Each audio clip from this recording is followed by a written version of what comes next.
രണ്ടാമത്തേതാണ് disorganised എന്ന് പറയും. നമ്മൾ ചെയ്തുകൊണ്ടിരിക്കുന്ന കാര്യത്തിന് ഓർഗനൈസ്ഡ് അല്ലാതിരിക്കുക, അടുക്കും ചിട്ടയും ഇല്ലാതിരിക്കുക. ഇത് ചിലപ്പോൾ വീട്ടിൽ തന്നെയായിരിക്കും തുടങ്ങുന്നത്. നമ്മുടെ മുറി നോക്കുമ്പോഴത്തേക്ക് നനച്ച തുണിയും നനയ്ക്കാത്ത തുണിയും ആവശ്യമുള്ള പേപ്പറും വേസ്റ്റ് പേപ്പറും ഒക്കെ കട്ടിലിൽ കാണും. എന്നിട്ട് ആവശ്യമുള്ളൊരു പേപ്പറിന് വേണ്ടി നമ്മൾ മണിക്കൂറുകളോളം തിരയും. ഇത് തന്നെ ഒരു ജോലി സ്ഥലത്ത് സംഭവിക്കാം. നമുക്കൊരു തീരുമാനം എടുക്കാനായിട്ട് പെട്ടെന്നൊരു പേപ്പർ തപ്പുമ്പോൾ നമ്മുടെ മേശയിൽ ഒരുപാട് ഫയൽസും പേപ്പറുകളും പേനയും ആവശ്യമില്ലാത്ത കാര്യങ്ങളൊക്കെ കാണും. അവസാനം ഈ പേപ്പർ തിരഞ്ഞ് നമ്മുടെ പ്രധാനപ്പെട്ട സമയമെല്ലാം കളയുകയും വല്ലാത്ത സ്ട്രെസ് ഉണ്ടാകുകയും സമയത്ത് ഡിസിഷൻ എടുക്കാതെ വരികയും അത് നമ്മുടെ ജോലിയെ നെഗറ്റീവായിട്ട് ബാധിക്കുകയും ചെയ്യും. അതുകൊണ്ട് സമയത്തിൻ്റെ ഉപയോഗം നേരെ ചൊവ്വേ ഉപയോഗിക്കാത്തതാണ് വർക്ക് സ്ട്രെസ് ഉണ്ടാകാനുള്ള മറ്റൊരു കാരണം. ഇങ്ങനെ നിരവധി കാരണങ്ങളുണ്ട്. അപ്പോൾ ഞാൻ ഈ പറഞ്ഞ വർക്ക് ഓവർലോഡാകാം, കമ്മ്യൂണിക്കേഷനിലുള്ള അപാകതയാകാം, ഇല്ലെങ്കിൽ വേണ്ട രീതിയിലുള്ള റെക്കഗ്നിഷൻ കിട്ടാത്തതാവാം, ഇല്ലെങ്കിൽ സമയത്തിൻ്റെ നേരെ ചൊവ്വേ അല്ലാത്ത ഉപയോഗം കാരണവും വർക്ക് സ്ട്രെസ് ഉണ്ടാകാം. ഒരു ജോലി സ്ഥലത്ത് എങ്ങനെയൊക്കെ വർക്ക് സ്ട്രെസ് ഉണ്ടാകാം എന്നുള്ളത് നിങ്ങൾ ആലോചിക്കാൻ വേണ്ടിയിട്ട് ഞാനൊരു പ്രോസസ്സ് വഴി പറഞ്ഞു തരാം. സാധാരണ നമ്മളൊരു ജോലിയിലൊക്കെ കയറുമ്പോഴോ അല്ലെങ്കിൽ ഒരു ജോലി മാറി വരുമ്പോഴോ ഒരു പ്രൊമോഷൻ കിട്ടുമ്പോഴോ ഒക്കെ നമുക്ക് അതിൽ വലിയൊരു സന്തോഷവും ഉത്സാഹവും ആവേശവും ഒക്കെ ഉണ്ടാകാൻ സാധ്യതയുണ്ട്. പലർക്കും ചിലപ്പോൾ ഇതൊരു അമിത ആവേശമായിട്ട് മാറും. അങ്ങനെ വരുമ്പോഴത്തേക്ക് അവനവൻ എടുക്കുന്ന ജോലി കൂടാതെ ഞാൻ ബാക്കിയുള്ളവരുടെ ജോലിയും കൂടി എടുത്തോളാം എന്ന് പറയുകയും ബാക്കിയുള്ളവരുടെ ഉത്തരവാദിത്തങ്ങളെല്ലാം കൂടി നമ്മൾ എടുത്തു വെച്ച് ചെയ്യാൻ ശ്രമിക്കുകയൊക്കെ ചെയ്യും. ഇത്തരത്തിലുള്ളൊരു അവസ്ഥയ്ക്ക് പറയുന്ന പേരാണ് ഓവർ എന്തൂസിയാസം എന്ന് പറയും. ഓവർ എന്തൂസിയാസം എന്ന് പറയുന്നൊരു സ്റ്റേജാണ്. പക്ഷേ ഈ ഓവർ എന്തൂസിയാസം സ്റ്റേജ് വരുമ്പോൾ നമ്മളെടുക്കുന്ന നമ്മുടെ ഉത്തരവാദിത്തം കൂടാതെ ബാക്കിയുള്ളവരുടെ ഉത്തരവാദിത്തം കൂടി എടുക്കുമ്പോൾ ചിലപ്പോൾ സമയത്ത് അത് ചെയ്തു തീർക്കാൻ പറ്റിയെന്ന് വരില്ല.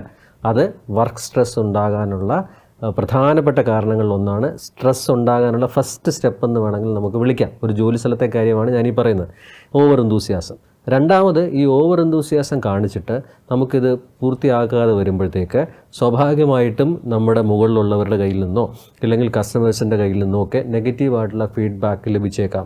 നമ്മൾ പരിശ്രമിച്ചിട്ടും നമുക്ക് വേണ്ട രീതിയിലുള്ള റിസൾട്ട് കിട്ടിയില്ല എന്ന് നമുക്ക് തോന്നാം. കാരണം എന്താണ്, നമ്മൾ ഓവർ എന്തൂസിയാസം കാണിച്ച് നമുക്ക് ചെയ്യാൻ പറ്റുന്നതിനേക്കാളും കൂടുതൽ കാര്യം നമ്മൾ ഓൾറെഡി എടുത്തു വെച്ച് ചെയ്തു. അങ്ങനെ ചെയ്തപ്പോഴത്തേക്ക് നമുക്ക് വേണ്ട രീതിയിലുള്ള റിസൾട്ട് സമയത്ത് കൊടുക്കാൻ പറ്റിയില്ല.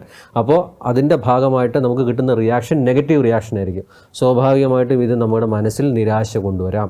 ഇതാണ് രണ്ടാമത്തെ സ്റ്റേജ്, ഫ്രസ്ട്രേഷൻ എന്ന് നമ്മളതിനെ സൈക്കോളജിക്കൽ ഭാഷയിലോ ഒക്കെ നമുക്ക് വേണമെങ്കിൽ വിളിക്കാം. ഇതാണ് വർക്ക് സ്ട്രെസ് ഉണ്ടാകാനുള്ള രണ്ടാമത്തെ സ്റ്റേജ്. അപ്പോൾ ഒന്നാമത്തേത് ഓവർ എന്തൂസിയാസം, രണ്ടാമത്തേത് ഫ്രസ്ട്രേഷൻ.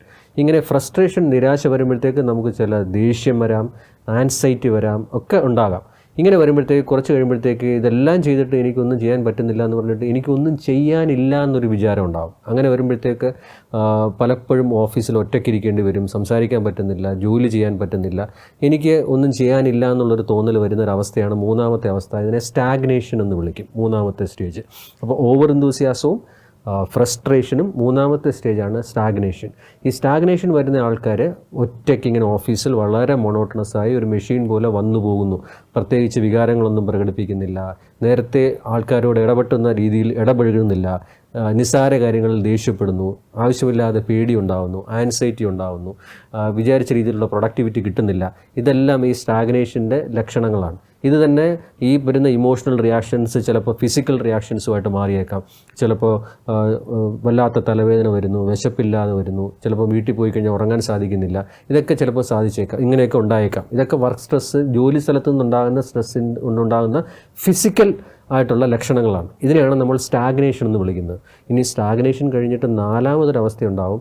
ഈ അവസ്ഥയാണ്, ഇനി ഇതെല്ലാം ചെയ്തിട്ട് എനിക്ക് റിസൾട്ടും കിട്ടുന്നില്ല, എനിക്കും പ്രയോജനമില്ല, ബാക്കിയുള്ളവർക്കും പ്രയോജനമില്ല എന്നുള്ളൊരു തോന്നലുണ്ടായി കഴിഞ്ഞാൽ എന്നെക്കൊണ്ട് ഒന്നിനും കൊള്ളില്ല, ഞാൻ വെറും ഒരു വേസ്റ്റാണ്, എന്നെക്കൊണ്ട് ഈ ലോകത്തിന് ഒന്നും ചെയ്യാൻ സാധിക്കുന്നില്ല എന്നൊരു തോന്നലുണ്ടാകും. ഇതിനെയാണ് നമ്മൾ ബേൺ ഔട്ട് എന്ന് വിളിക്കുന്നത്. ബേൺ ഔട്ട് പതുക്കെ നമ്മൾ ഈ ഓവർ എന്തൂസിയാസം വഴിയും സ്റ്റാഗ്നേഷൻ വഴിയും ഫ്രസ്ട്രേഷൻ വഴിയൊക്കെയാണ് നമ്മൾ ഈ ബേൺ ഔട്ട് സ്റ്റേജിലെത്തുന്നത്. ബേൺ ഔട്ട് സ്റ്റേജ് എന്ന് പറഞ്ഞു കഴിഞ്ഞാൽ ഒരു ഫിസിക്കൽ ഇമോഷണൽ ഡിറ്റാച്ച്മെൻ്റ് എന്നുള്ളൊരു ഫീലിംഗ് ഉണ്ടാവും. അങ്ങനെ വരുമ്പോഴത്തേക്ക് നമുക്ക് ഓഫീസിലോ ബിസിനസ്സിലോ ഒന്നും പോകാനേ തോന്നുന്നില്ല, ചെയ്യാനേ തോന്നുന്നില്ല, ആൾക്കാരുമായിട്ട് സംസാരിക്കാൻ തോന്നുന്നില്ല, മുറി അടച്ചിരിക്കുക, ഒന്നും കഴിക്കുന്നില്ല, ഉറക്കമില്ല, ഇങ്ങനെയുള്ള അവസ്ഥയിലൊക്കെ പോകും. കുറേ കൂടെ ഇങ്ങനെ പോയി കഴിയുമ്പോഴത്തേക്ക് ചിലപ്പോൾ ഇത് അവസാനം ചിലരൊക്കെ സൂയിസൈഡിലൊക്കെ എത്തുന്ന സ്റ്റേജിലുണ്ടാകും. ഇതിനെയാണ് നമ്മൾ ഈ വർക്ക് പ്ലേസ് ബേൺ ഔട്ട് എന്ന് പറയുന്നത്.